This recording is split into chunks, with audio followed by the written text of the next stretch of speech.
দারুণ কথা। তাড়াতাড়ি আমার ব্রেকআপের আবেদনটা মঞ্জুর করে দাও। বাড়িতে আমার মা আমার লেগে 7 মণ দুধ লয়ে বয়ে রইছে। আমি বাড়িতে যাবো আর আমার দুধ দিয়ে গোসল করাইবো। ইম্পসিবল। বাংলায় কও, 2 দিন ধরে উকালতি করে ইংলিশ মারা।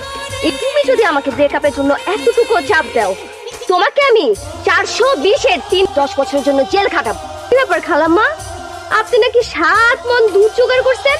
এই দুধ দিয়ে আমার সাথে ব্রেকআপ হওয়ার পরে আপনার ছেলেকে গোসল করে পবিত্র বানাবেন? ব্রেকআপ হলে আপনার ছেলের সাথে সাথে কিন্তু আপনাকেও আমি জেলের ভাত খাওয়াবো। এখন বলেন খালাম্মা, এই পুরো বয়সে আপনার কি জেল খাটার কোনো ইচ্ছা আছে? না না, জেল খাটার ইচ্ছা নাই বাবা। এই মেয়ে কিন্তু খুব ভালো, তুই সুখী হবি। আরে দিয়া তো বাবা। মা, সেকেন্ডের মধ্যে পল্টি লয়ে নিলা। তুই যে বুয়া উকিলের ড্রেস পরে আসো, তুই তো উকিল না। যদি গ্রামের মানুষজন জানে তাহলে তো পুলিশে ধরে লয়ে যাবো তোরে।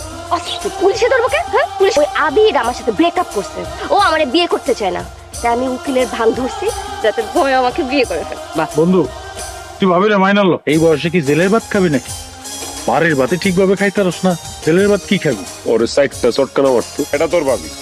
এই ওরে আমি বিয়ে করছি, কিন্তু সাইডটা সরকে তুই 4 বার ভাবি বুঝছিস।